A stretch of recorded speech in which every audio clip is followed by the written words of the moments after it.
Okay. All right. I came to an area, this is Sandy Shellis, that has almost 5 bars. This is much better than where I was before.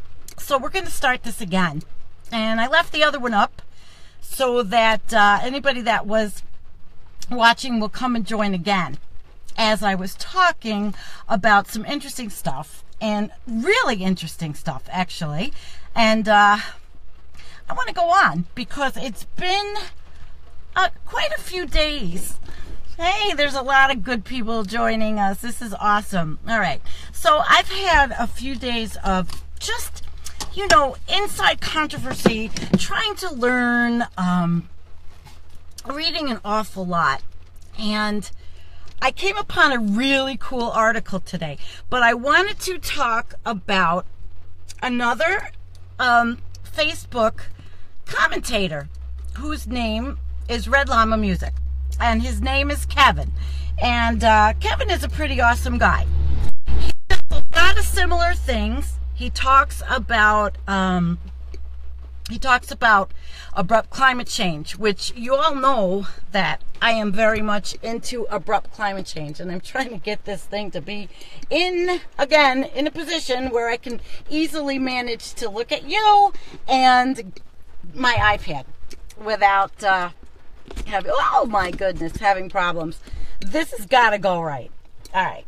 So I'm going to start out by reading a comment from a post that was on Kevin's page, which he's actually on YouTube. Okay, so, and it's been something I've been thinking about. Now, of course, those of you who know me well know that I am not studied a lot in chemtrails, geoengineering, and all that, although geoengineering to me is something that human beings have been doing forever. I mean, as long as there have been we have been engineering, quite frankly. So this is the comment, and then I'm going to read you this really cool article I found in the Atlantic that I thought that you guys would like. And then maybe I'll get out and show you where I am, which is, again, really uber nice. So here it is. If we could manipulate the weather, how would superstorms ever be possible, much less be allowed to hit the U.S.?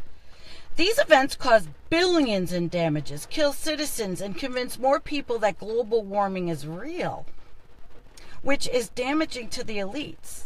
Wouldn't it make more sense for weather manipulators, example supposedly the U.S. government, who are also controlled by these same corporate elites, to eliminate major storms than the claim that global warming is false?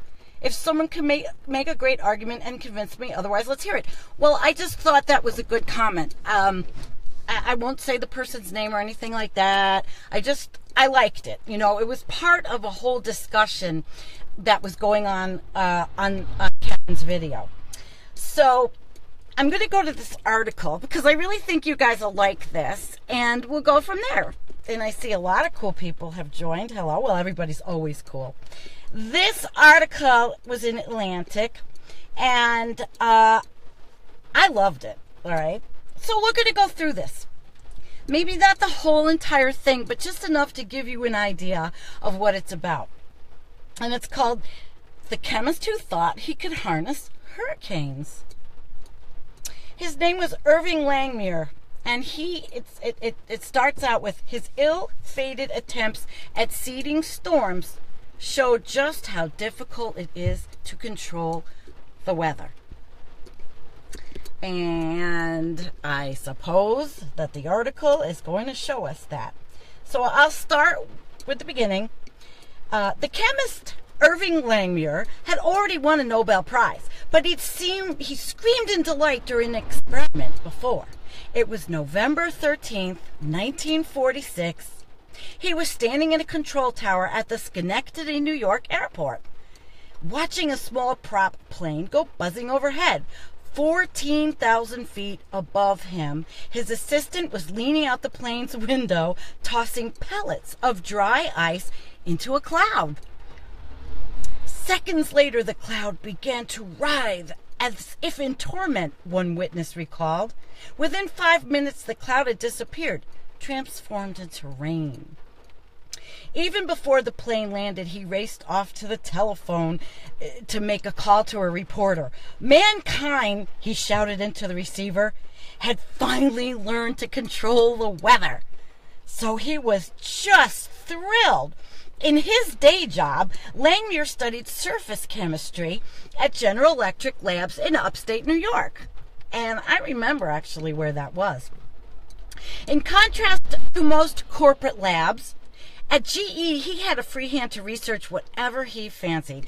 And during World War II, he began studying the buildup of ice on airplane wings. This led to a series of field studies at nearby Mount Washington in New Hampshire.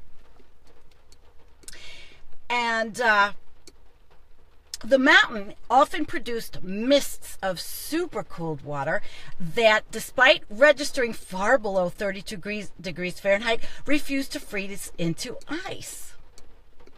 This Schrodinger's cat-like indeterminacy.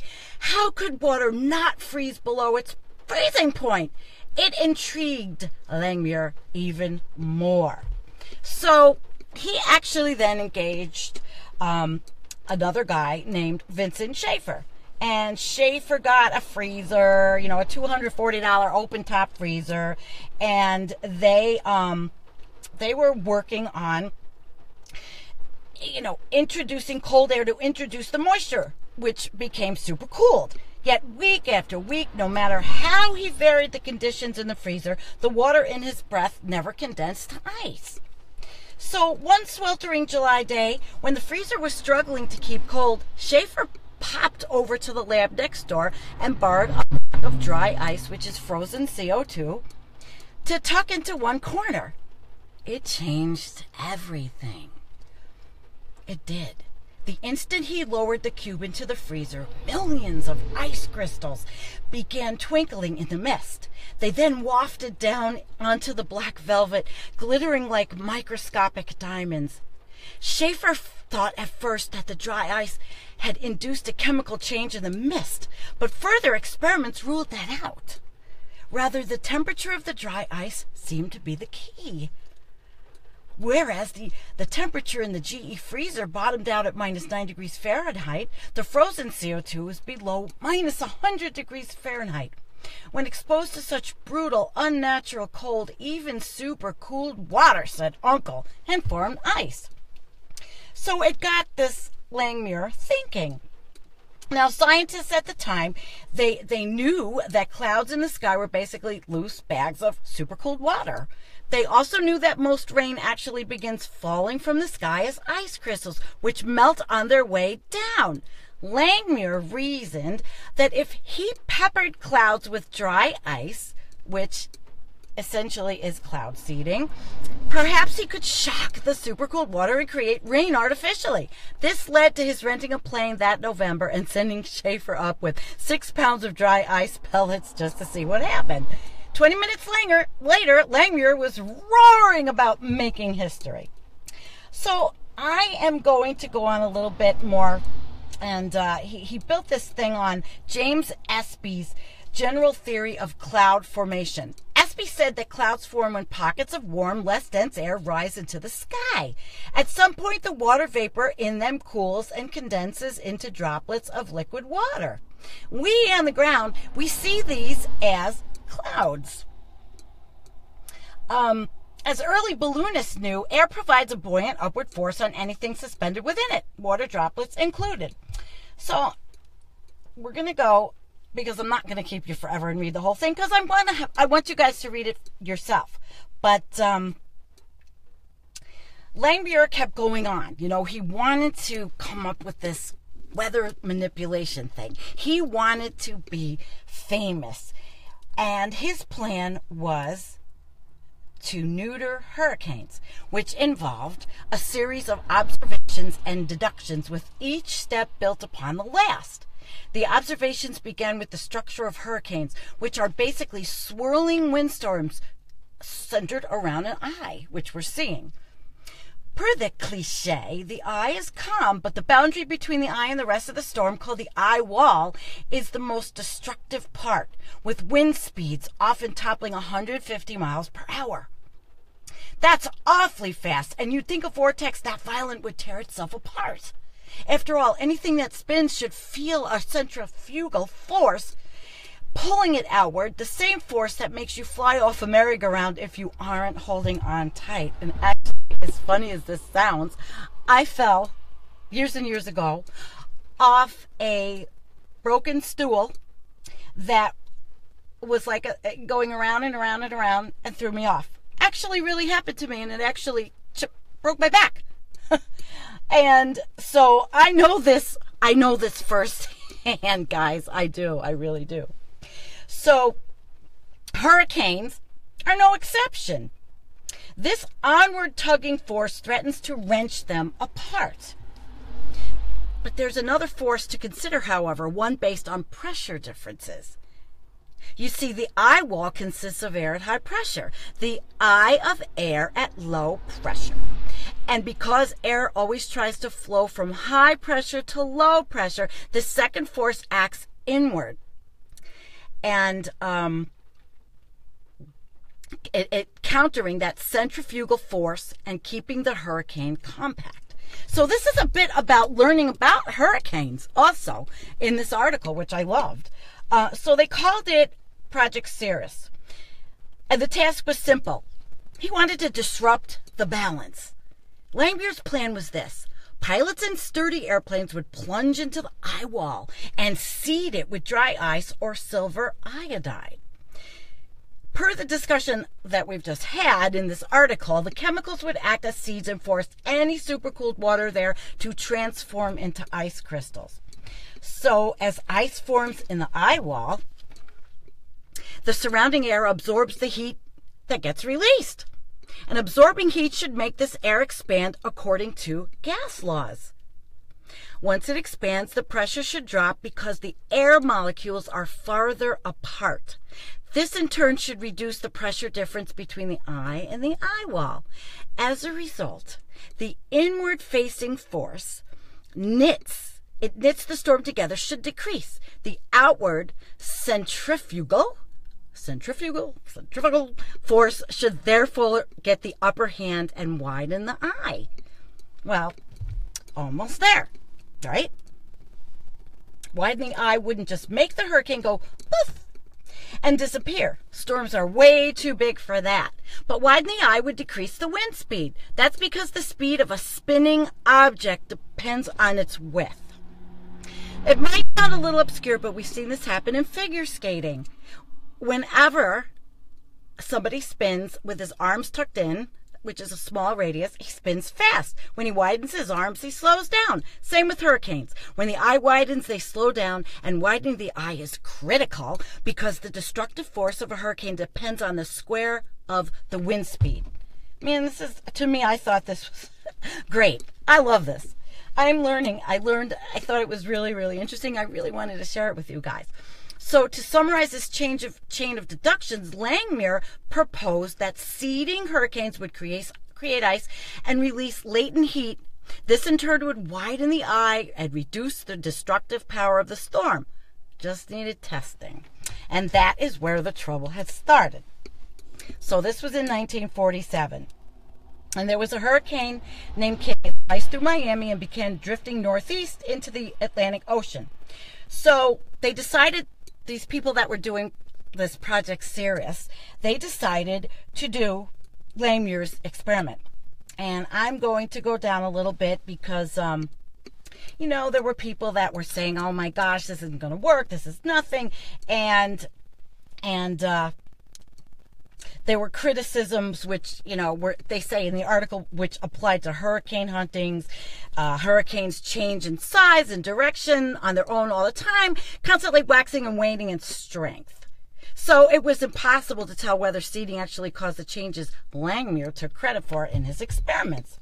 So this Project Cirrus ran its course in 1952, and Langmuir passed away in 1957, but he managed to stir up enough excitement to do another one called Project Storm Fury. Storm Fury commanded a multi-million-dollar budget and several planes. Now, in those days, that's a whole lot of money, you know? And to go with this kick-ass new name, Storm Fury scientists developed new approaches for attacking clouds. Rather than doing the seeds by hand, pilots now packed silver iodide into aluminum canisters and fired it out of Gatling guns. Rat-a-tat-tat, rat-a-tat-tat. And rather than rely on a single drive-by shooting, 10 planes in formation might circle a hurricane for an hour, pumping the storm full of silver. Piggybacking on this work, the U.S. military decided to invest in a separate weather control project, and more ominously, to convert this research into new weapons. Each year between May and September, monsoon rains sweep through Vietnam, sometimes dumping 20 inches a month. These downpours turned most of the mud roads there into veritable slip and slides, including the Ho Chi Minh Trail. So the American officers at that time, they figured that if they could make monsoons even worse, they could paralyze the enemy for several months each year. That one they called the scheme of Project Popeye. Pretty cool, huh? When presented with this plan, Lyndon Johnson, our president at the time, practically whooped in delight. And Popeye kicked off in 1967 with seeding runs over North Vietnam and Laos. Newly elected President Richard Nixon, he expanded the program in 1969, making it truly bipartisan. Overall, the Popeye crews flew 2,602 sorties and discharged 47,409 rounds of silver iodide. Officials also congratulated themselves for conducting a more humane form of warfare, since soaking the enemy with water was surely better than dumping napalm. Popeye's motto was "Make mud, not war." How many of you know about this? So, unless the Viet Cong took samples of rainwater and tested for silver iodide, they'd never know. But it started crumbling in about 1971 when the Washington Post obtained a classified memo that mentioned it. And the people actually, well, there was a hearing in 1974, and because cloud seeding was such a crude tool that it would hit civilians just as hard as soldiers, you know. So there we go. There we go with that. Had cloud seeding made things worse, made them worse, Pentagon officials denied it. So that was something that actually happened, you know, and I really, honest to God, I didn't know this story. So as we go on, politics aside, support for weather control also dwindled because it didn't work very well. You know, it just didn't work. Sure, scientists believed they could do modest things like clear fog at airports or goose certain types of clouds to squeeze out a little more rain. And scientifically, the work wasn't a waste. Meteorologists learned an awful lot from the data they gathered. Unfortunately, most of what they learned undermined the rationale of their experiments. With hurricanes, for instance, scientists had counted on the silver iodide interacting with supercooled water to release heat. But their data revealed that hurricanes actually contain very little supercooled water. This meant that, unlike with clouds, the silver iodide had no raw material to start the chemical chain reactions. The dramatic behavior they sometimes observed after seeding hurricanes then was probably just a coincidence. So it's been done. You know, this stuff has been done, but it's not been done successfully. No one was ever able to make a hurricane happen. So the article ends with, during his lifetime, Irving Langmuir spoke with great eloquence about our duty to take control of the weather, and his charisma had won thousands to his cause. But for me, now that's the author, the most profound truth to emerge from several decades of weather control research came from a lowly Storm Fury pilot. Quote, "It was disappointing to concede we couldn't really do it," he said years later. But the storms are so big, and we were so small. And I don't know who's behind me, but I have to tell this person that I'm fine. Because I'm pulled over on the road. Anyway, I thought that was a great article. I'm okay. I thought it was a great article. Because it shows that actually there was something that was done back then. And not so successfully. Now, I'm not saying that I know anything about success with any of these things that people are thinking about and talking about. I'm going to get out of the car. Come on, guys. Because I'll show you where I am, too. I'm fine. I'm okay. Look, this is where I am. Look at the storm clouds.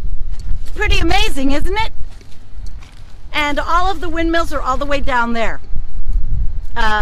We're in farmland. It's awesome. It's just beautiful. So basically, by finding that article and reading it, I thought it was exciting because I've been wrestling with all this stuff, and people have been, talking about HAARP and all of these things. And again, my gut reaction, because I worked in research. I worked over in research for 20 years, and my gut reaction was to say, no. I don't believe any of it. But I can't do that. I need way, way more research and way more information to ever, just say to people, nope, I don't believe it. Or discount anyone for feeling what they feel or thinking what they think because of their research themselves. I caution people, basically, just do the research. Don't pick up the next trendy thing. And that is what I have to do. I have never picked up the next trendy thing. I've never been the one to just, follow anything blindly.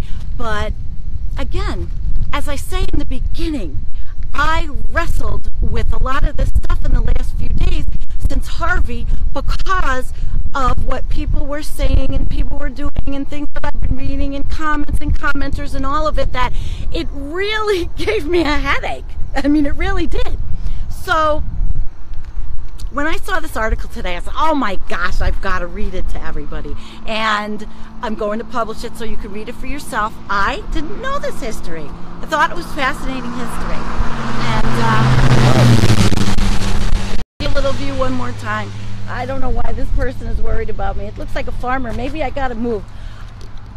I'm going to go down and ask him. He might want to get into his driveway. And I'm just thinking about that. He might want to get into his driveway. And maybe I'd be rude by doing that. So I think I should go.